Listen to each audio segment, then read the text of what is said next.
ஒருவன் மனது 9 அதில் ஒளிந்து கிடப்பது 80 உருவத்தை பார்ப்பவன் மூடனடா, அதில் உள்ளத்தை பார்ப்பவன் ஞானியடா.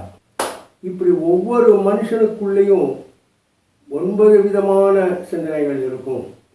அதை உள்ளே போய் ஆராய்ச்சி பார்த்தா இன்னும் ஒரு 80 விதமான விஷயங்கள் கிடைக்கும். 9 என்பது அந்த பாடலுக்கான சந்தத்துக்காக போட்ட வார்த்தையாக இருந்தாலும் மனிதன் நான் நீங்கள் உட்பட ரொம்பவும் சிக்கலானவர்கள் தான். ஒருத்தன் யாருன்றத 100% தெளிவாக யாராலையும் சொல்ல முடியாது. இப்போ இந்த சிவாஜின்னு ஒரு படம் வந்தது, சங்கர் டைரக்ஷனில் ரஜினி நடிச்சு. ஆரம்பத்தில் பார்த்தீங்கன்னாக்க அவர் ரொம்ப நல்லவர் அப்படின்னு ஒரு 5-6 பேர் சொல்லுவாங்க, ரொம்ப மோசமானவர் அப்படின்னு இன்னும் ஒரு 5-6 பேர் சொல்லுவாங்க. ஒரே ஆளை பற்றி இப்படி 2 விதமான கருத்துக்கள் வருதுன்னா அவன் யார் யாரால் எப்படி எப்படி பார்க்கப்பட்டான் அப்படிங்கிறதுலேருந்து தான் அந்த மாதிரி கருத்துக்கள் வருது. இதே மாதிரி ஒரு மர்மமான முறையில் ஒரு மர்மமான மனிதனாக வாழ்ந்த ஒருத்தனுடைய இளமை காலத்திலிருந்து அவன் இறக்கும் காலம் வரையிலான வாழ்க்கையை பதிவு செய்த, அதாவது இந்த 6 to 60 வரை அப்படின்னு சொல்லுவோம் இல்லையா, அந்த மாதிரி ஒரு மனிதனின் 6 to 60 வரையிலான வாழ்க்கையை பதிவு செய்த ஒரு படம் தான் 1941 1941 வெளிவந்த Citizen Kane, the greatest film ever made என்று இன்று கருதப்படுகிற 100 best movies of the world அப்படிங்கிற லிஸ்டில் நம்பர் 1 அப்படிங்கிற இடத்துல இருக்கிற அவ்வளவு அற்புதமான படம் தான் 1941 வெளிவந்த இந்த சிட்டிசன் கேன். பொதுவாக நாம் ஒவ்வொரு படத்தை பற்றியும் சொல்லும்போது அந்த படத்தினுடைய ஒரு ட்ரெய்லரை பார்ப்போம். எதுக்குன்னா ஒரு ஐடியா கிடைக்கும் அப்படிங்கிறதுக்காக தான். இப்படிலாம் இருந்து போல இருக்கு அந்த படம் அப்படின்னு. அந்த படத்தை பற்றி என்னதான் பேசினாலும் அந்த ஒரு ட்ரெய்லர் பார்க்கும்போது இன்னும் கொஞ்சம் ஐடியா கிடைக்குது. ஆனால் நீங்கள் அந்த மாதிரி ஒரு ட்ரெய்லர் பார்த்துருப்பீங்க, இந்த மாதிரி ஒரு ட்ரெய்லர் பார்த்துருப்பீங்க, இன்னும் எந்தெந்த மாதிரியோ ஒரு ட்ரெய்லர்லாம் பார்த்துருப்பீங்க. ஆனால் இந்த மாதிரி ட்ரெய்லரை பார்த்துருக்க முடியுமா? சான்ஸே இல்லை. இப்போ பாருங்கள். Give me a mic.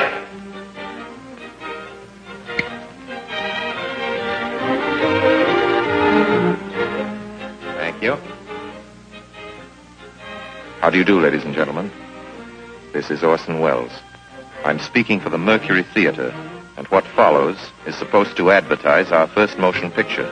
Citizen Kane is the title, and we hope it can correctly be called a coming attraction. I don't know what you'll think about Mr. Kane. I can't imagine. You see, I play the part myself. Well, Kane is a hero and a scoundrel, a no-account and a swell guy, a great lover, a great American citizen, and a dirty dog. It depends on who's talking about him. What's the real truth about Charles Foster Kane? I wish you'd come to this theater when Citizen Kane plays here and decide for yourself. இந்த citizen can படத்தை இயக்கின ஆர்சன் Wales, அவர் பேரை சொல்லும் போதே எனக்கு ஒரு மாதிரி சிலிர்க்குது. The king of film makers, டைரக்டர்கள் அப்படின்னு இருக்கிறவங்களுக்கான ஒரு தலைமை மகுடத்தை, மன்னன் என்கிற மகுடத்தை சூட முழு தகுதி கொண்ட ஒருவர் தான் ஆர்சன் வேல்ஸ். அவர் எடுத்த படம், தன்னுடைய 23வது வயதில் அவர் எடுத்த முதல் படம் தான் இந்த சிட்டிசன் கேன். இந்த சிட்டிசன் கேன் படத்தை எடுத்த இந்த ஆர்சன் வேல்ஸுடைய பிகினிங் பார்த்தீங்கன்னாக்க ரொம்ப சின்ன வயசுலேருந்தே அவருடைய தாயால் குறிப்பாக நிறைய விஷயங்களை தன் மகன் சிறந்து வழங்கணுன்றதுக்காக அவங்க நிறைய என்கரேஜ் பண்ணியிருக்காங்க. அப்படி வளர்க்கப்பட்டதுனால இவருக்கு நிறைய கலைகள் அதெல்லாம் ஆர்வம் இருந்ததுல ஏறக்குறைய ஒரு 18-19 வயசுக்குள்ளேயே அவர் நாடகங்கள் எழுதுறது, நாடகங்கள் இயக்குவது, நடிப்பது, இப்படி பல விஷயங்களில் ரொம்ப பெரிய அளவுக்கு வர ஆரம்பிச்சிட்டார். அதுக்கப்புறம் அன்றைக்கி ரேடியோ ரொம்ப முக்கியமான ஒரு விஷயம். அந்த ரேடியோவில் பல நிகழ்ச்சிகளை நிகழ்த்தி நடத்தி காட்டி செஞ்சு காட்டி ஒரு உலக அளவில் ஏகப்பட்ட நேயர்களை பெற்ற ஒருத்தராகவும் மாறினார். அப்படிப்பட்டவருக்கு தன்னுடைய 23வது வயதில் கிடைத்த இந்த சிட்டிசன் கேன் படத்தின் மூலம் அவர் சினிமா அப்படிங்கிற ஒரு விஷயத்தை எத்தனையோ இயக்குநர்கள் அதை ரொம்ப ஒரு அழகியல் சார்ந்த ஒரு உலகமாக பார்த்துருக்காங்க. கவிதை நயத்தோடு கூடிய விஷயமா நிறைய பேர் பார்த்துருக்காங்க. வெறும் dramatic sensational and action sentiment இந்த மாதிரி விஷயங்களை கொண்ட ஒரு விஷயமாக அதை பல டைரக்டர்கள் வெற்றிகரமாக பண்ணியிருக்காங்க. ஆனால் எந்த கேட்டகரியிலையும் சேர்க்க முடியாமல் சினிமா அப்படிங்கிறது, அதுவும் டைரக்டர் அப்படிங்கிறவருடைய கையில் இருக்கும் காண்டீபம், என் கையில் தனு உண்டு காண்டீபம் அதன் பேர் என்றான் அப்படின்னு பாரதியார் அர்ஜுனன் சொல்றதா பாஞ்சாலி சபதத்தில் சொல்லுவார். அப்படிப்பட்ட தன் கையில் இருந்த ஒரு தனுவாக யாராலும் வெல்ல முடியாத வில் விஜயனாக எப்படி அர்ஜுனன் விளங்கினானோ அப்படி சினிமா என்கிற அந்த என் கையில் தனு உண்டுன்னு சொன்ன ஆர்சன் வேல்ஸ் அப்படி ஒரு மிரட்டி இருக்காரு. ஷார்ட் இப்படி தான் வைக்கணும், இப்படி தான் கம்போஸ் பண்ணணும், இப்படி தான் ஷார்ட்ஸோட ஆர்டர் இருக்கணும், இத்தனையும் சேர்ந்து ஒரு சீன் இருக்கணும், இப்படிப்பட்ட பல சீன்களுடைய தொகுப்பில் வர ஒரு சினிமா என்கிற மொழியின் அத்தனை அதிசயங்களையும் தன்னுள்ளே கொண்டதாக இருக்கும் அப்படின்னு தன்னுடைய முதல் படத்திலேயே நிரூபித்து காட்டினவர் தான் இந்த ஆர்சன் வேல்ஸ். சிட்டிசன் கேன் அப்படிங்கிற இந்த படம் நான் ஏற்கனவே சொன்ன மாதிரி ஒரு மனிதனின் வாழ்க்கை சொல்லுகிறது அப்படின்னு சொன்னேன் இல்லையா. அந்த கேன் என்கிறவன் சிறு வயதில் ஒரு மிகப்பெரிய சொத்து அவனுக்கு சேர்ந்துடுறோடனே அவனை பெரிய அளவுக்கு படிக்க வச்சு அந்த சொத்துக்களை நிர்வகிக்கக்கூடிய ஒரு இளைஞராக மாற்றணும்னு சொல்லி கிராமத்தில், அதாவது அவங்க இருக்கிற இடத்துலேருந்து பிரிக்கப்பட்டு ஒரு தனியார் போர்டிங் அந்த மாதிரி வித்தியாசமான ஒரு பள்ளிக்கூடத்தில் படித்து பெரிய ஆளாகி அவனுக்கு சேர்கிற அந்த மிகப்பெரிய சாம்ராஜ்யத்துக்கு தலைவனாகி நியூஸ் பேப்பர் டான் அப்படின்னு சொல்லுவாங்க. ஏறக்குறைய ஒரு 90-100க்கு மேற்பட்ட அமெரிக்காவில் நியூஸ் பேப்பர் தானே டாமினேட்டு, அதுக்கெல்லாம் அதிபராக அவன் இருந்து அதன் மூலம் மிகப்பெரிய ஒரு செல்வாக்கை பெற்று அந்த வெற்றி பயணத்தில் பலரை ஏறி மிதித்து நசுக்கி ஈவிரக்கமில்லாத ஒரு கொடுங்கோல் ராட்சசனை போல வாழ்ந்து யாருடைய உணர்வை மதிக்காதவனை போலவே இருந்து நடுநடுவில் சில பேர் மேலே அளவுக்கு மீறி அன்பை செலுத்தி இப்படி யாருக்கும் புரியாத ஒரு மர்மமான மனிதனாக வாழ்ந்து அவன் கடைசியில் அமெரிக்க பிரசிடெண்ட்டாகவே ஆற அளவுக்கு செல்வாக்கு பெற்று தேர்தலில் நின்று கடைசி நிமிஷத்தில் ஒரு பெண் தொடர்பான ஒரு ஸ்கேண்டல் வெளிவந்ததுனால அந்த வாய்ப்பு தவறி போய் அதற்கு பிறகு கொஞ்சம் கொஞ்சமாக வீழ்ச்சியை சந்தித்து இருந்தாலும் கடைசி காலத்தில் தனக்குத்தானே ஷாஜகான் மும்தாஜுக்காக தாஜ்மஹால் கட்டின மாதிரி தனக்குத்தானே ஒரு மிகப்பெரிய கனவு கோட்டை, கனவு மாளிகை, எப்படி வேணாலும் சொல்லிக்கலாம், அப்படி ஒன்று பிரம்மாண்டமான ஆளுகளை உருவாக்கி அதில் தனி மனிதனாக தன் இறுதி காலத்தை கழித்து இறந்து போகிறான். இந்த படத்தில் இறக்கும் தருவாயில் அந்த கேன், சார்லஸ் போஸ்டர் கேன் அப்படிங்கிற அந்த கதாபாத்திரம் இருக்கும்போது ரோஸ் பட் அப்படிங்கிற ஒரு வார்த்தையை சொல்லிட்டு செத்து போகிறதா காட்டுறாங்க. இந்த ரோஸ் பட்ன்ற வார்த்தை ரொம்ப ரொம்ப முக்கியமான ஒரு விஷயமா இந்த படத்தில் ஆயிடுது. ரோஸ் பட்னா நான் எதுக்காக சாகிறதுக்கு முன்னால் அவர் ரோஸ் பட்ன்ற வார்த்தையை சொன்னார் அப்படிங்கிற கேள்வி எழுது. இந்த படத்தோட அமைப்பு அல்லது வடிவம் அப்படின்னு பார்த்தீங்கன்னா, ஒரு இப்போ நான் சொன்ன கதையே அதே மாதிரி ஒரு பையன் இருந்தான், வளர்ந்தான், அப்படி ஆனோம், செத்து போனான், அந்த ஆர்டரில் சொல்லாமல் கோடார் பிற்காலத்தில் சொன்ன மாதிரி எ movie should have a beginning, continuity and an end, but need not be in the same order. அந்த வரிசையிலே தான் இல்லைன்னு கிடையாது, நடுவில் எங்கேயாவது ஆரம்பித்து முன்னால் போகலாம், பின்னால் வரலாம், அப்படின்னு மாறுபட்ட திரைக்கதைகளுக்கான ஒரு உதாரணமாக அதை கோடார் சொன்னார். இந்த படம் ஏறக்குறைய அவர் சொல்வதற்கு பல வருடங்களுக்கு முன்னாலேயே அந்த மாதிரி ஒரு வடிவத்தில் எடுக்கப்பட்ட ஒரு படம், திரைக்கதையின் ஒரு புதுமையான திரைக்கதை அப்படின்னு சொல்லலாம். இந்த படத்தை எப்படி வடிவமைக்கிறாங்கன்னாக்க, எடுத்த உடனே இந்த மனிதர் செத்து போகிறத காமிக்கிறாங்க ரோஸ் பட்னு சொல்லிட்டு, கட் பண்ணி ஒரு நியூஸ் ரீல் போட ஆரம்பிக்குது. இந்த காலத்தில் செய்தி சுருக்கம், செய்தி தொகுப்புன்றாங்க இல்லையா, ஏறக்குறைய அந்த மாதிரி முழுமையாக டாக்குமெண்ட்ரின்ற வார்த்தையை சொல்ல முடியாது. அதுக்கு இப்படி ஒருத்தர் இருந்தார், இதெல்லாம் செஞ்சார், கடைசியில் அவர் இத்தனாம் தேதி இந்த இடத்துல செத்து போயிட்டார், அவருடைய அடக்கம் இந்த இடத்துல நடக்குது அப்படிங்கிற ஒரு 5 நிமிட தொகுப்பு அது ஓடுது. என்னடான்னு பார்த்துட்டே இருக்கும், டக்குன்னு அது நிற்குது. அது ஒரு ப்ரிவியூ தியேட்டரில் அதை எடுத்தவர்கள் போட்டு பார்த்து கொண்டிருக்கிறார்கள் அப்படின்னு ரிவீல் ஆகுது. அந்த டைரக்டர், அந்த கேமராமேன், அந்த டெக்னீஷியன்ஸ் மற்றவங்கெல்லாம் சேர்ந்து டிஸ்கஸ் பண்ணி இவ்வளோ உலகத்தையே ஆட்டி பறிச்சதாக சொல்கிறாங்க, பிரசிடெண்ட்டாகவே இருப்பான்ற அளவுக்கு ஒரு அசுர வளர்ச்சி. கடைசியில் அப்படிப்பட்ட ஒரு மனுஷனுடைய வாழ்க்கை இந்த ஒரு நியூஸ் சரியாகவே சொல்லலையே, it has to be more detailed and perfect அப்படின்னு அதுக்கு ஒரு முடிவு பண்ணுறாங்க. அப்போ ஒன்று பண்ணுவோம், சாகும்போது அவர் ரோஸ் பட்னு ஒரு வார்த்தையை சொல்லிட்டார். அதுக்கு என்ன மீனிங்னு கண்டுபிடிப்போம். அதிலிருந்து அவரை பற்றின ஒரு உருவத்தை நம்ம முழுமையான ஒரு அந்த ஆள் யாருங்கிறத கட்டமைக்க முயற்சிக்கலாம். அதுக்கு முதல் படியாக அவரோட வாழ்ந்த பழகிய பயணித்த அத்தனை பேர்கிட்டையும் அவரை பற்றின நினைவுகளை கேட்போம், அதை பதிவு செஞ்சுவோம். அதிலிருந்து நமக்கு அவரை பற்றின ஒரு பிக்சர் கிடைக்கும் அப்படின்னு பண்ணுறாங்க.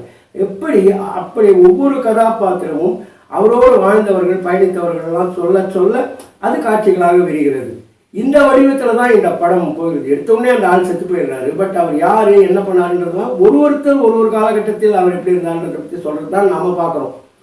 அத்தனையும் முடிந்த பிறகும் ரோஸ்பட் என்ற வார்த்தைக்கு மட்டும் இவங்களுக்கு விளக்கமே கிடைக்கல. அப்படி ஒரு வார்த்தை நாங்கள் கேள்விப்படலையேன்னு அத்தனை பேரும் சொல்லிட்டாங்க.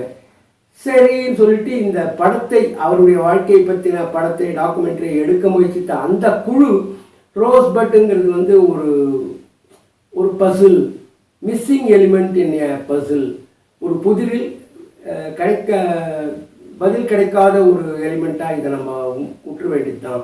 அது இல்லாமல் ஒரு வார்த்தையிலையா ஒரு மனுஷன் பற்றி நம்ம தெரிஞ்சுக்க போகிறோம் அப்படின்னு இவங்களே ஒரு சமாதானமாகி அந்த ரோஸ்பட்ன்றதுக்கான முடிவு தெரிஞ்சுக்காமையே அவங்க அந்த விஷயத்தை முடிவு கொண்டு வரதா ஒழிப்பாங்க. அந்த காட்சியில் ஒரு சூட்சமத்தை வச்சிருப்பாரு, அதை பாருங்க.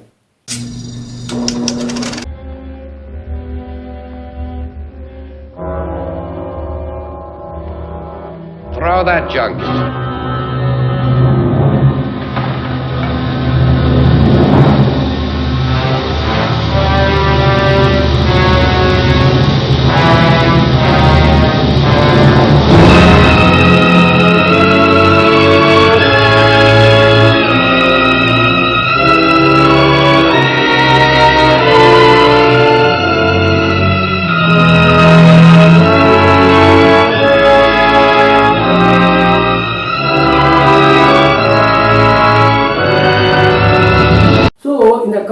கடைசியில் ரோஸ்பட் என்ற எழுத்து கொண்ட ஒரு பலகை நெருப்பில் வீசி எறியப்படுகிறது. அவர் செத்து போனப்புறம் அவர் எஸ்டேட்டில் இருக்கிறதெல்லாம் கிளீன் பண்ணும்போது வேண்டாததெல்லாம் கொளுத்தலானும் போது வேண்டாத பொருட்களில் ஒரு பொருளாக ஒரு பலகையை தூக்கி எறியப்படுகிறது. அந்த பலகை எறியும் போது ரோஸ்பட்ன்ற அந்த எழுத்து அதில் தெரியுது. அந்த ரோஸ்பட் என்ற பலகையை எரிக்கிறாங்க. அது என்ன பலகைன்னா, இந்த பனி பகுதிகளெல்லாம் ஸ்கேட்டிங் மாதிரி அந்த காலை வச்சுட்டு சின்ன பசங்க சரவண சரிக்குன்னு விளையாடுவாங்க.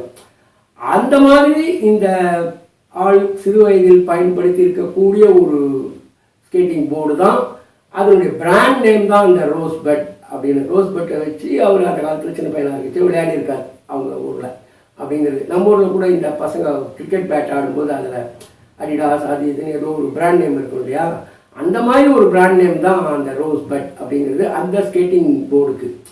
ஆனால் இந்த குழு அந்த விஷயம்லாம் அவங்களுக்கு தெரியாததுனால ரோஸ்பட்டுக்கான விளக்கம் அவங்களுக்கு தெரியல. ஆனால் படத்தை பார்க்குற ஆடியன்ஸுக்கு கவனமாக படத்தினுடைய ஒவ்வொரு செக்மெண்ட்டையும் பார்த்துருந்தாங்கன்னா இந்த கடைசி காட்சியில் அந்த ரோஸ்பட் அப்படிங்கிற பெயர் பொறுத்த அந்த பலகை எரியும் போது ஆடடா, அது சின்ன பையனாக இருந்துச்சு இவர் வச்சுட்டு விளையாடின அந்த ஸ்கேட்டிங் போர்டு இல்லை, அப்போ அதை தான் நினச்சி ரோஸ்பட்னு சொல்லியிருக்காரு. அப்போ எப்படி தன்னுடைய இழந்து போன அந்த இளம் பருவத்தை, அறியாமையை, இன்னோசன்ஸை அதெல்லாம் எழுந்துட்டுமேன்னு அந்த சாகர காலத்தில் ஃபீல் பண்ணியிருக்காரு. இல்லைன்னா அந்த மாதிரியே இருந்தால் தன்னிடமிருந்து அந்த ரோஸ்பட்ங்கிற ஒன்று பறிக்கப்படாமல் இருந்திருந்தால் நம்ம அங்கேயே வளர்ந்துருவோம்னா ஒரு நல்ல மனுஷனாக கூட வளர்ந்துருப்போம். இப்படி ஒரு ஈவரைக்கு பல பேரை அழித்த ஒருத்தனாக இருந்திருக்க மாட்டோமோ அப்படின்னு ஃபீல் பண்ணியிருக்காரு அப்படின்னு பல அர்த்தங்கள் நமக்கு பார்வையாளர்களுக்கு கிடைக்குது. அந்த காட்சி தான் சிறு வயதில் அவர் அந்த ரோஸ்பட்டுங்கிற அந்த பலகையோடு விளையாடி கொண்டிருந்த காலகட்டத்தை காட்டுகிற காட்சியும், அதை இழந்த பிறகு அது தன்னந்தனியாக அந்த பனியில் கிடக்கிற காட்சியும் நமக்கு உணர்த்துகிறது.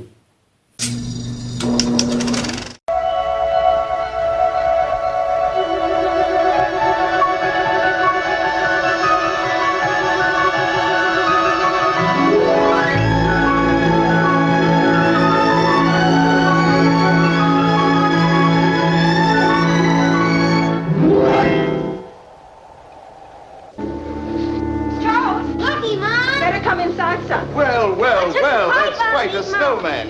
Did you make it all by yourself, my lad? Maybe I'll make some teeth and whiskers. This is Mr. Thatcher, Charles. Oh. How do you do, Charles? He comes from the east. Pa. Hello, Charlie. Charles? Yes, Mummy?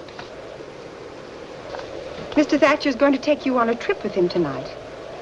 You'll be leaving on number 10. That's the train with all the lights on it. You going, Mom? Well, no, your mother won't be going right away, Charles, but she'll... Where am I going? You're going to see Chicago and New York and Washington, maybe. Ain't he, Mr. Thatcher? He certainly is. I wish I were a little boy going on a trip like that for the first time.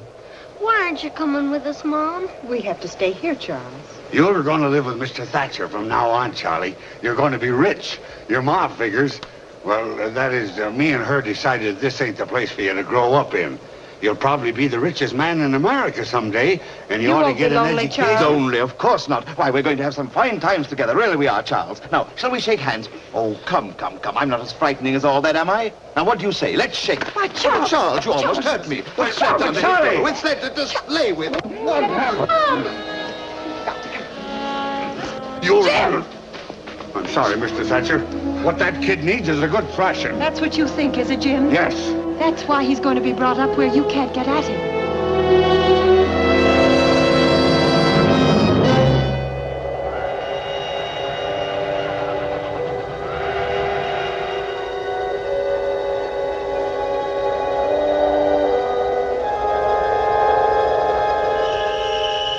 பலவித மாயாஜாலங்களை செய்தார் ஆர்சன் Wales இந்த citizen can படத்தில் அப்படின்னு சொல்லுவாங்க. மாயாஜாலம்னா என்ன, புராண படமானா அப்படி கிடையாது. ஒரு சினிமாங்கிற அந்த ஒரு மொழி ஷார்ட்களாக பிரித்து அதை சீனாக தொகுத்து அது மாதிரி பல காட்சிகளை கொண்டதாக ஒரு படம் வருது. அந்த ஒவ்வொரு ஷாட்டையும் எப்படி ஒருத்தர் கன்சீவ் பண்ணுறார், எப்படி ஒருத்தர் இந்த ஷாட்டை இப்படி வைக்கணும்னு நினைக்கிறார், அங்கே தான் அவர் ஒரு சிறந்த இயக்குனர் அப்படிங்கிற தகுதியை அடைகிறார். ஆர்சன் வேல்ஸ் தன்னுடைய 23வது வயதில் இப்படியெல்லாம் ஒரு மனுஷனால் எப்படி யோசிக்க முடிஞ்சதுன்னு மிரண்டு போக வைக்கக்கூடிய அளவுக்கு பல ஷார்ட்ஸை இந்த படத்தில் வச்சுருக்கார். குறிப்பாக ஒரு சீன், பொதுவாக ஒரு ஷார்ட் அப்படின்னு பார்த்தாக்க டெக்னிக்கலாக போக வேணாம், டெப்த் அப்படின்னு சொல்லுவோம். அந்த கதை அந்த ஷார்ட்டில் இருக்கிற எல்லா விஷயங்களும் நமக்கு பார்வையாளர் கண்ணுக்கு நல்லா தெளிவாக நல்ல ஷார்ட் ஃபோக்கஸில் தெரியணும் அப்படிங்கிறது நல்ல டெப்த் இருக்கிற ஷார்ட் அப்படின்னு சொல்லுவாங்க காமன் மேன் பாஷையில். அது வந்து foreground object, middle ground object, background object அப்படின்னு 3 தளங்களில் ஒரு ஷார்ட்டோட தன்மை இருக்கும். இப்போ இதில் ஃபோர்கிரவுண்ட் ஆப்ஜெக்ட்டும் நல்ல ஷார்ப்பாக ஃபோக்கஸில் இருக்கணும், மிடில் கிரவுண்ட் ஆப்ஜெக்ட்டும் ஃபோக்கஸ், பேக்ரவுண்டில் இருக்கிற ஆப்ஜெக்ட்டும் ஃபோக்கஸ், இப்படி எல்லாம் ஃபோக்கஸில் இருக்கிற மாதிரி ஒரு ஷார்ட்டை வச்சா என்ன ஆகும்னா, அப்போ ஒரு வாதம் எழுந்தது. ஒரு சாதாரண ஆடியன்ஸோட கண்ணுக்கு வந்து அத்தனை எலிமெண்ட்ஸையும் ஏக காலத்தில் பார்க்குறதுக்கு கொஞ்சம் சிரமமாக இருக்கும். அவங்க ஏதாவது ஒன்றுத்தில் தான் அவங்க பார்வை நிலைக்கும் அப்படின்னு. அதுக்கு ஒரு புத்திசாலித்தனமான ஒரு விஷயத்த பண்ணியிருப்பார். இப்போ நான் சொல்ல போகிறேன் அந்த சீனில் ஒரு சீன். முதல்ல ஃபோர்கிரவுண்ட் ஆப்ஜெக்ட் ஒருத்தர் நம்ம ஃப்ரேமில் மிட் ஷாட் ரேஞ்சுக்கு தெரிவார். அவர் கேமராவுக்கு கிட்ட போர்டாக இடுப்பு வரைக்கும் தெரிகிற மாதிரி உட்காந்துக்கிட்டு ஒரு பேப்பரை படிக்கிறார். படிச்சுக்கிட்டே இருக்கும்போது அவர் நமக்கு நல்லா ரெஜிஸ்டர் ஆகிடுறார். அந்த பேப்பரை கொஞ்சம் கொஞ்சமாக கீழே இறக்குறாரு. அவர் இறங்கும்போது அந்த பேப்பரால் மறைக்கப்பட்ட இன்னொரு கேரக்டர் அவர் மிடில் கிரவுண்டில் இருக்கார். அவர் இப்போ தெரியுது. முதல் பார்த்த ஆளை நம்ம ஏற்கனவே மைண்டில் ரெஜிஸ்டர் பண்ணுறதுனால இப்போ 2வது ஆளை பார்க்கச்ச இவரை ரெஜிஸ்டர் பண்ணிக்கிறோம். அதுக்கப்புறம் ஒரு கேரக்டர் அவுட் ஃப்ரேம்லேருந்து என்ட்ராகி இந்த 2 பேருக்கு நடுவில் வந்து அப்படியே பின்னால் போகிறார். அந்த பின்னால் ஒரு மிகப்பெரிய ஒரு ஜன்னல் இருக்குது, அது கிட்ட போய் நிற்கிறார். அவர் ரொம்ப சின்னதாக தெரிகிறார், ஜன்னல் பிரம்மாண்டமாக தெரியுது. பேசிக்கிட்டே இருக்கும்போது அந்த ஆள் பேசிக்கிட்டே அந்த ரோலை வந்து ஆர்சன் வேல்ஸ் தான் பண்ணியிருப்பார். அவர் ஜன்னல் கிட்டேருந்து நடந்து கேமரா கிட்டே இருக்கிற இந்த 2 பேர்கிட்டே வந்து அவரும் இந்த 2 பேருக்கு நடுவில் செட்டில் ஆவார். இப்போது முதல்ல அவர் ஜன்னல் கிட்ட நிற்கும்போது ரொம்ப பிரம்மாண்டமாக தெரிஞ்ச அந்த ஜன்னல் அவர் கிட்ட வந்து இவங்களுக்கு சமமாக உட்கார்ந்த உடனே நடுவில் அது ஏதோ ஒரு சாதாரண ஜன்னல் அப்படிங்கிற மாதிரி தோணும். ஒரே frame, static shot, block shot. அதில் இந்த மாய வித்தையை புரிந்திருப்பார் Orson Welles. Said newspapers, the said Charles Foster Kane hereby relinquishes all control thereof, and of the syndicates pertaining thereto, and any and all other newspaper, press, and publishing properties of any kind whatsoever, and agrees to abandon all claim Which thereto. means we're bust. All right. Well, out of cash. All right, Mr. Bernstein. I've read it, Mr. Thatcher. Let me sign it, and I'll go home. Too old to call me Mr. Thatcher, Charles. You're too old to be called anything else. You were always too old. In consideration thereof, Thatcher and Company agrees to pay to Charles Foster Kane as long as My he lives. allowance. The You will sum of... continue to maintain over your newspapers a large measure of control. Measure of control? And shall seek your advice. This depression, temporary. There's always the chance that you'll die richer than I will. It's a cinch I'll die richer than I was born. We never lost as much as we made. Yes, but your methods. You know, Charles, you never made a single investment. Always used money To buy things. இது மட்டும் கிடையாது. Citizen can பற்றி பேச ஆரம்பித்தா அந்த படம் அப்படிப்பட்ட visual treat, விஷுவலாக என்னென்ன விஷயங்கள் பண்ண முடியுமோ அவ்வளவும் பண்ணியிருப்பாருன்னு அந்த படத்தை பற்றி சொல்லுவாங்க. சொல்லி மாளாது அப்படின்னு தான் சொல்லணும். என்னென்னா இவ்வளோ எஃபெக்ட்ஸ் பண்ணியிருக்காரு இந்த படத்தில் அப்படின்னா அதில் பல எஃபெக்ட்ஸ் அவர் தான் முதல்ல பண்ணாருன்னு சொல்ல முடியாது. ஆனால் அவ்வளவு எஃபெக்ட்ஸையும் ஒரே படத்தில் பண்ணினது ஆர்சன் வேல்ஸ் அப்படிங்கிறத யாருமே மறுக்கிறது இல்லை. அதில் ரொம்ப முக்கியமான ஒரு விஷயத்த சிட்டிசன் கேன்னாலே பொதுவாக எல்லாரும் அந்த காலத்துலேருந்து பேசிகிட்டு இருக்கிற ஒரு விஷயம், அந்த காலத்துலலாம் படம் எடுக்கும்போது கதை நடக்கிற அந்த ஒரு கட்டடம் இருக்குல்ல, ஒரு பங்களாவோ வீடோ அரண்மனையோ எதுவாக அதனுடைய அந்த மேல் சீலிங்னு சொல்கிறோமே மேற்கூரை அது காட்டவே மாட்டாங்க. ஏன்னா அந்த இடத்துல தான் கோடான்னு ஒன்று கட்டி அங்கேருந்து லைட்டெல்லாம் தொங்க விட்டுருப்பாங்க இந்த காட்சியை ஒளிய வைப்பதற்கு. ஸோ கேமராவை அப்படி ட்ரீட்டப் பண்ணால் அதெல்லாம் தெரியும். ஸோ இந்த சைடு மட்டும்தான் ஆடியன்ஸுக்கு காட்டப்பட மாதிரி அந்த காலத்து படங்கள் எடுக்கப்பட்டன. இந்த படத்தில் தான் முதல் முறையாக மேலே சீலிங்கையும் கவர் பண்ணி அதையும் ஆடியன்ஸ் பார்க்கும்படி செஞ்சார். அதுக்கேற்ற மாதிரி மேலே இருந்து தொங்குவதற்கு பதில் லைட்ஸ் எல்லாம் பக்கவாட்டில் அங்கே இங்கெல்லாம் வச்சு லைட்டிங் பண்ணுவோம். இன்றைக்கி பெரும்பாலான படங்கள் ரியல் ஷூட்டிங் ஹவுசஸ் எல்லாம் எடுக்கிறோம், அப்படி தான் எடுக்க முடியும். அப்படி எடுக்கிறதுக்கான முதல் வழியையும் இந்த படத்தில் காமிச்சதுனால சீலிங்கை முதல்ல காமிச்ச படம் சிட்டிசன் கேன் அப்படின்னு சொல்லுவாங்க. அதை தவிர ரொம்ப முக்கியமாக அந்த படத்தில் சொல்லக்கூடிய ஒரு விஷயம் வந்து டீப் ஃபோக்கஸ் அப்படின்னு சொல்லக்கூடிய ஒரு டெக்னிக். அதை நான் ஏற்கனவே சொன்ன மாதிரி ஃபோர்கிரவுண்டில் ஒரு ஆப்ஜெக்ட், நடுவில் மிடில் கிரவுண்டில் ஒரு ஆப்ஜெக்ட், பேக்ரவுண்டில் ஒரு ஆப்ஜெக்ட், 3 ஆப்ஜெக்ட்டுமே 3 கதாபாத்திரங்கள்ல 3 கேரக்டர்ஸுமே நல்ல ஷார்ப் ஃபோக்கஸில் தெரியணும் அப்படிங்கிறது. அப்படி ஒரு லென்ஸ் அன்னைக்கு கிடையாது. ஸோ என்ன பண்ணியிருக்காரு, டெக்னிக்கலாக பார்த்தீங்கன்னா ஒரு ஃபோர்கிரவுண்ட் ஆப்ஜெக்டை வச்சு ஒரு ஷாட் எடுத்து பின்னால் பிளாக் கிளாத்தை கட் அவுட்டு எக்ஸ்போஸ் பண்ணிடுறது.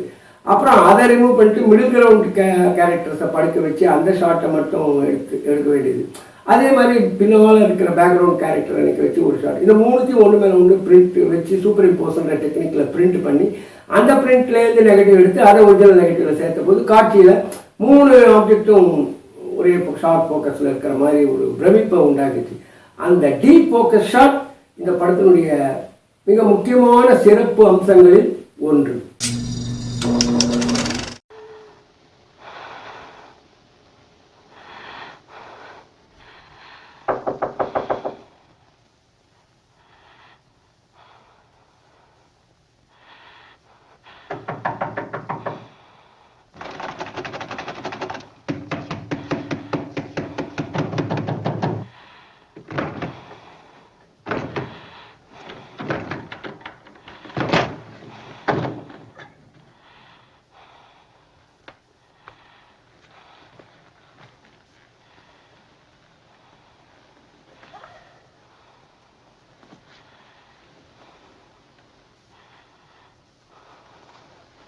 Get Dr. Corey.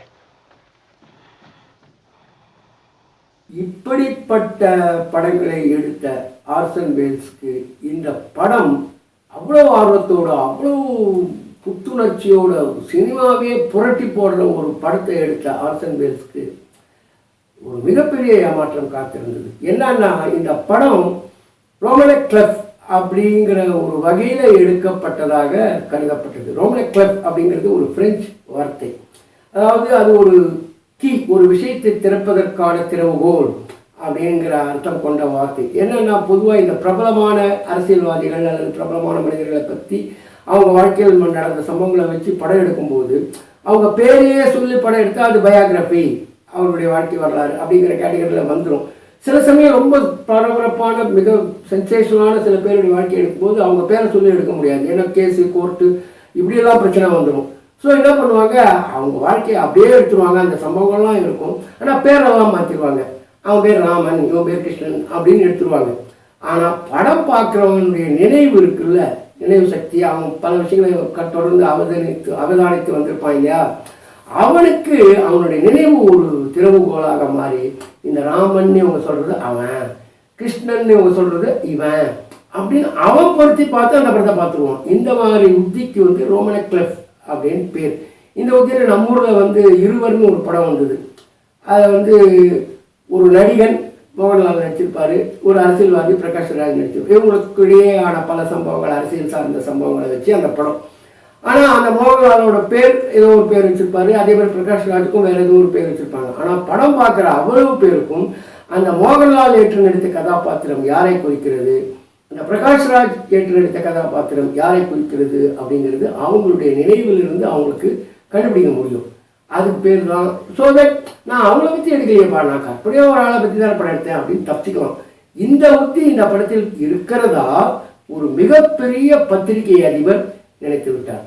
அதுக்கேற்ற மாதிரி இந்த படத்தில் இந்த கதாபாத்திரம் கேன் அப்படிங்கிற கதாபாத்திரம் ஒரு மிகப்பெரிய பத்திரிகைகள் 90-100 பத்திரிகைகளுக்கு அதிபர் அப்படின்னு காட்டுறாங்க. அப்படிலாம் இருக்கும்போது அவர் வாழ்க்கையில் இப்படி நடந்தது, அப்படி நடந்தது, ஒரு பொண்ணோட எப்படி இருந்தார், இப்படி ராட்சசத்தனமாக நடந்தது, அப்படிலாம் வரும்போது தன்னைத்தான் வச்சு படம் எடுத்துருக்கான். ஆனால் அவருக்கும் ஏகப்பட்ட காசு செலவானாலும் பரவாயில்ல, அந்த படத்துடைய நெகட்டிவே வாங்கி நான் கொடுத்துறேன் அப்படின்னு இறங்கிட்டார். நல்ல வேலையாக அவருடைய அந்த திட்டம் செயல்படலை. இருந்தால் இந்த படம் நமக்கு கிடைச்சிருக்குமா? ஆனால் வேறு வகையில் தன் பழியை அவர் தீர்த்துக்கிட்டார். எப்படின்னா அவர்கிட்ட தான் அமெரிக்காவின் அத்தனை பத்திரிகைகளும் 90% பத்திரிகைகள் அவருடைய பத்திரிகைகள், அத்தனை பத்திரிகைகளும் சிட்டிசன் கேரை பற்றி ரொம்ப நெகட்டிவான கட்டுரைகள்லாம் வர மாதிரி பண்ணி படம் ரிலீஸ் ஆன அன்னைக்கு ஜனங்களுக்கு அது ரொம்ப முக்கம் போடுறப்பா, அப்போ ஒரு பத்திரிகை கூடாமல் கேவலமாக இருக்குன்னு சொல்லியிருக்கு. அப்படி யாருமே போல படுதோல்வி அடைந்தது. இதன் பிறகு அவருடைய வாழ்க்கை ரொம்ப சிரமமானதாகிடுச்சு. வெற்றி படம் கொடுத்தாலே 2ஆம் படம் கிடைக்கிறது கஷ்டம். தோல்வி படம் கொடுத்த டைரக்டருக்கு எங்கெங்க 2வது படம் கிடைக்கும்? ப்ரொடியூசர்கள் கிடைக்கிற ப்ரொடியூசருக்கு ரொம்ப நாங்கள் அந்த மாதிரி எதிர்பார்ப்போம், இந்த மாதிரி தலையிடுவோம், இப்படிலாம் சொன்னாங்க. இப்படி பல வகையிலையும் அவர் பல சித்தமிட்டு இங்கேருந்து அங்கே போய் நடிக்கிறேன், இன்னொரு நாட்டுக்கு போய் அப்படிதான் தேர்ட் மேன் போன்ற படங்களில் நடித்தார். ஒரு நாடாக தெரிஞ்சிட்டு இருந்தார். எல்லாரும் அவர் போகிறதுக்கு நாடு பாக்கி இருக்கா அப்படின்னு ஜோக்கடிக்கிற அளவுக்கு எங்கேயோ அலைஞ்சார் பாவம். இதுக்கு நடுவில் அவருடைய சொந்த வாழ்க்கையிலையும் பல சிக்கல்கள், அரசியல், அது இதுன்னு எல்லாத்துலேயும் தலையை கொடுத்துட்டு தன்னுடைய வாழ்க்கை முழுக்க ஒரு அலாட்டமாகவே போச்சு. அவருக்கு பொருளாதார ரீதியில் அவ்வளோ ஒன்றும் கஷ்டப்பட்டாருன்னு சொல்ல முடியாது. பட் ஏதோ ஒன்று பணம் தேட வேண்டிய நிலைமை அவருக்கு இருந்தது. தொடர்ந்து ஏதாவது பண்ணணும், அதுக்கு சர்வைவல் அப்படின்னு ஏதோ அல்லாடி இருந்தார். பாரதியார் கூட உப்புக்கும் புளிக்கும் என்னை அலைய வைத்து விடாதே பராசக்தி, அப்புறம் நான் நாத்திகன் ஆகிவிடுவேன் அப்படின்னு மிரட்டினாராம். அந்த மாதிரி கலைஞர்களுக்கு இது பண்ணணும், இந்த ஷார்ட் நாளைக்கு அப்படி இருக்கணும் கற்பனை பண்ணும்போது சார் வாடகை 2 மாதமாக கொடுக்கல அப்படின்னு ஒரு குரல் கேட்டால் அப்படியே செத்து போயிடலான்னு தோணும். ஆனால் அது யதார்த்தம். அதையும் பார்க்கணும். அதை பார்க்கணுன்ற அலைச்சலுக்கு ஓடினோம்னா இது காணாமல் போய்விடும். இப்படிப்பட்ட அல்லாட்டங்கள் நிறைந்த ஒரு வாழ்க்கையை இவர் வாழ்ந்தாலும் எத்தனை கஷ்டத்துக்கு நடுவிலையும் எடுத்த படங்கள்லாம் உன்னதம், அற்புதம், அப்படி ஒரு மேதாவித்தனம் வெளிப்படும் படங்கள் அப்படின்னு சொல்கிறோம். அதில் ரொம்ப முக்கியமாக ஏற்கனவே சில படங்களை பற்றி big heads at film noir அப்படிங்கிற அந்த பகுதியில் பேசிட்டு இவரை பற்றியும் பேசிட்டார். பட் ரொம்ப முக்கியமான ஒரு படம் த லேடி ஃப்ரம் ஷாங்காய் அப்படின்னு ஒரு படம்.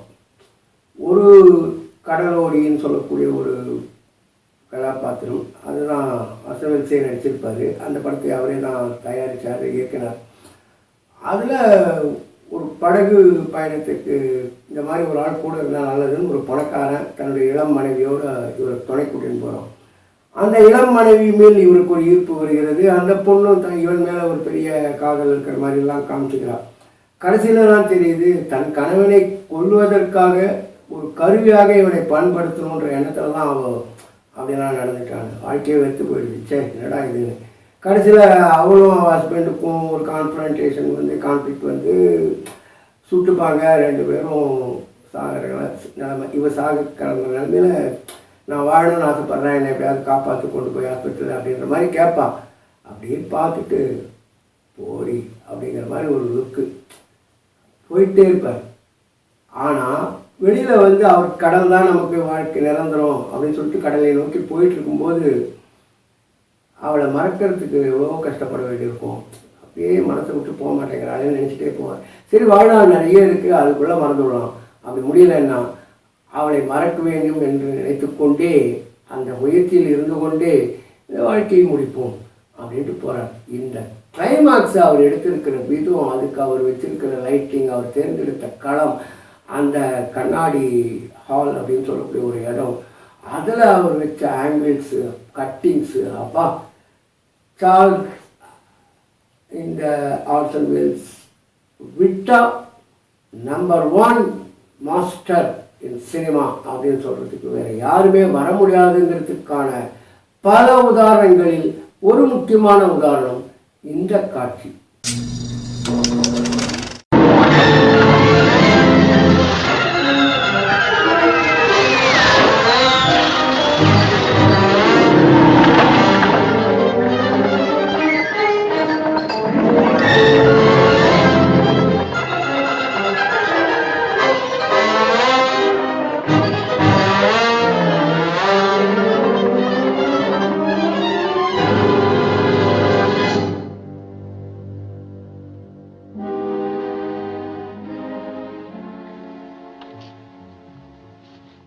In here, we're less likely to be heard. I was thinking it was only your husband you wanted to kill.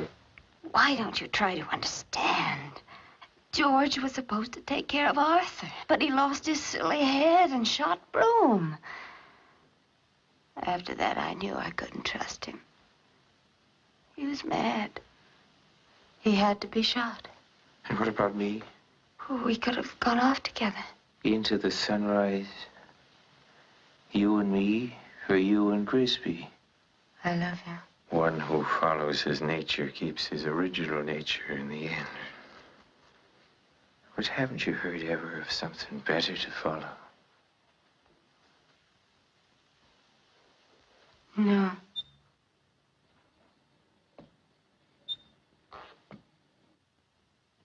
I knew I'd find you two together. If I hadn't, Elsa, I might have gone on playing it your way. You didn't know that, but you did plan for me to follow you. You've been drinking. I presume you think that if you murder me here, your sailor friend will get the blame, and you'll be free to spend my money. Well, dear, you aren't the only one who wants me to die. Our good friend, the district attorney, is just itching to open a letter that I left with him. The letter tells all about you, lover. So you'd be foolish to fire that gun. With these mirrors, it's difficult to tell. You are aiming at me, aren't you? I'm aiming at you, lover. Of course, killing you is killing myself. It's the same thing. But you know, I'm pretty tired of both of us.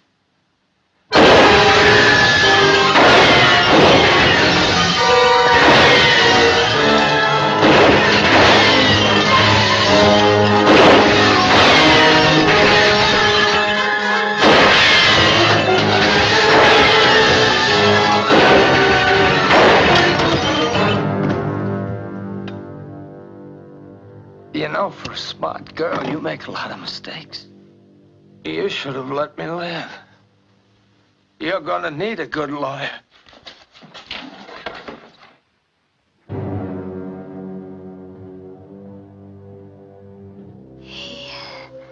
George.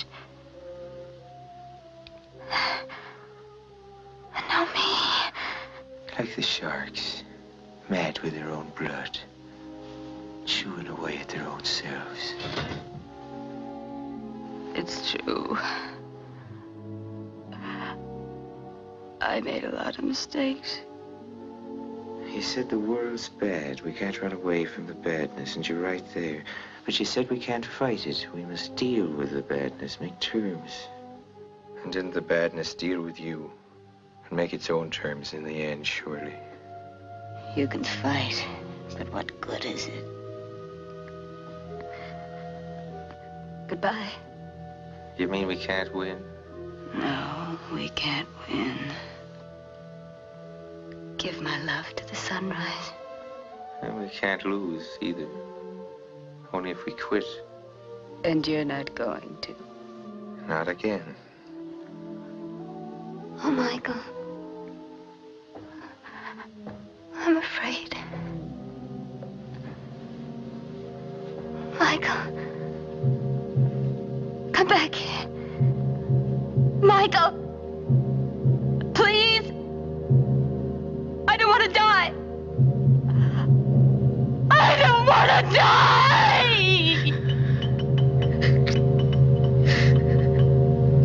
So என்ன சொல்கிறது ஆர்சன் நினச்சாலே ஒரு மாதிரி மெய் சிலிர்க்குது. பல விதமான அற்புதமான படங்களை எடுத்து இன்றைக்கு வரை சினிமா அப்படின்னா அது நம்பர் 1 ஆளுமை, நம்பர் 1 மாஸ்டர் அப்படிங்கிற அளவுக்கு பெயரோடு இருக்கிற, இன்னும் காலகாலத்துக்கும் நிலைத்து இருக்க போகிற என் மகாகுரு ஆர்சன் வேல்ஸ் பற்றி பேச நினைச்ச இந்த வாய்ப்பு எனக்கு அவ்வளோ சந்தோஷமாக இருக்குது. ஏன்னா அவர் வாழ்க்கை முழுக்க அவருடைய பாஷையிலே சொல்கிறதுன்னா, என்னுடைய 100% வாழ்க்கையில் 2% தான் சினிமா எடுக்கிறதுக்காக செலவழிச்சிருக்கேன். மீதி 98% அங்கே இங்கேன்னு ஒரே அலைச்சல் அல்லாட்டம். என்ன பண்ணுறது, லைஃப் இப்படி ஆயிடுச்சு எனக்கு அப்படின்னு அவரே ஃபீல் பண்ணியிருக்கார். அந்த மாதிரிலாம் இல்லாமல் ஒரு வேறு மாதிரி இருந்தால் நல்லா போன்ற எண்ணம் அவருக்கும் இருந்திருக்கலாம். அவருடைய கதாபாத்திரமான கேன் எப்படி தன் வாழ்க்கையின் இறுதி நாளில் அந்த ரோஸ் பட் அப்படின்னு அந்த இளமை காலத்துக்கு திரும்பி போக முடியாதா, can I have a rewind என்று ஏங்கினாரோ அப்படிப்பட்ட ஒரு இயக்கமாகவும் இருக்கலாம். அந்த ஆர்சன் வேல்ஸ் தன்னிலை விளக்கமாக கொடுத்த அந்த அவருடைய சொந்த வார்த்தைகளுடன் இந்த நிகழ்ச்சியை நிறைவு செய்கிறேன். I think I made essentially a mistake in staying in movies. I would have been more successful if I'd left movies immediately. Stayed in the theater, gone into politics, written anything. I've wasted the greater part of my life looking for money and trying to get along, trying to make my work from this terribly expensive paint box, which is a movie. And I've spent too much energy on things that have nothing to do with making a movie. It's about 2% movie making and 98% hustling. It's no way to spend a life.